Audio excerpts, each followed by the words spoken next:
I was thinking about some commitments that I could make to you today, which I think would mean that we have a happy marriage together.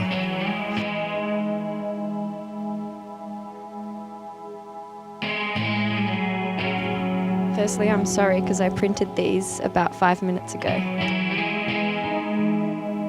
I promise to do my best to fulfill all of these vows and commitments, but I will make mistakes along the way. So I promise that I will always treat you the way you want to be treated, even doing the small things every day that when coming together are bigger than any large gesture. I will always open the door with smiling eyes and show you my love and affection just the way you need it. My final promise is that I'll make my life, your life, and our lives beautiful, kind, generous, loving, and full of surprises.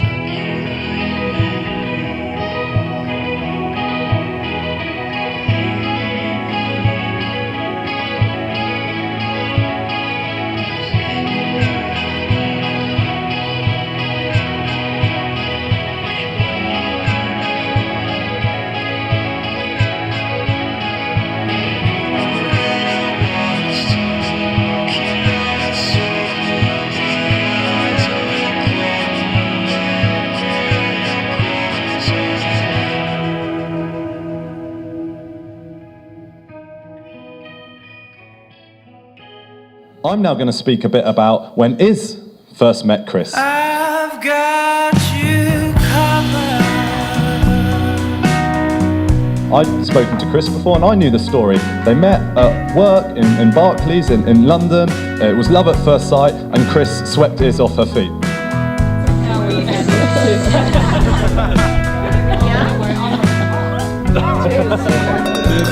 Cheers everyone.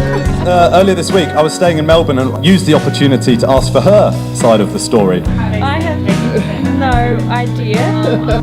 What is true is they did meet at work, but that's pretty much where it ends. Chris seemed to deploy a 4-stage tactical plan. Stage 1 greeted her with what she described as a firm, professional handshake. Step 1 done.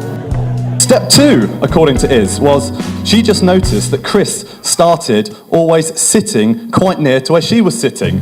And he'd just every day be lurking somewhere in the vicinity of Iz. Step 3 of his tactical plan, according to Iz, he then decided to break the ice and would approach her, would ask strange office-related questions. You know, something like, how do I connect my laptop to the printers on this floor? The final step for Chris's tactical masterpiece, actually, Iz was coming home from work one day, and on St John's Wood Station was Chris, sitting, waiting for the train. And when Iz got off, Chris said, fancy seeing you here. And, you know, I was living with Chris at the time in Wapping, and he worked in Canary Wharf. He had no reason whatsoever to be at St John's Wood, sitting on the station, waiting for Iz. But sure enough, such a coincidence it was, he persuaded her to go for a drink, and the rest is history.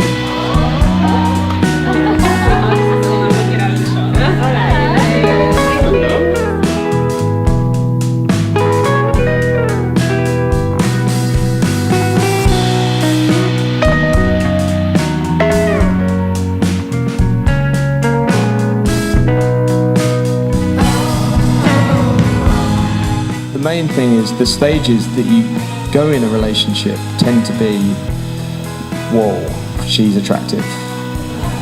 Whoa, she's kind of out of my league, and then she's just talked to me. Then a lot of silence. Then a lot of chasing around the office. Then a moment of vulnerability where I step in and be a shoulder to cry on potentially. And you go along all these various things and you have wine and holidays and beaches and restaurants and travel, and it's all amazing. And then you get to this point where you just become best friends. and I come to you at every point and ask your opinion. Like now, what shall I do?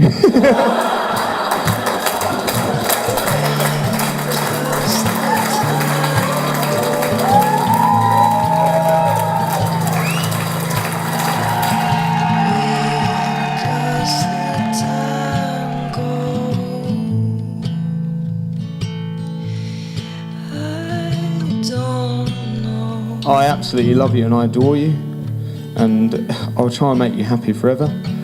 And I really want to have a toast, and the only real toast I want to make is to my wife. Teresa!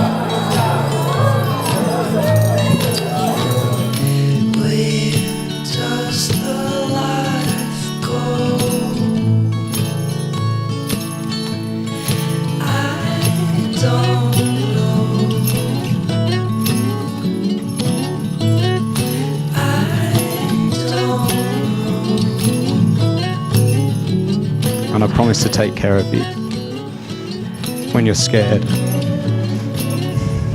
or lonely or vulnerable.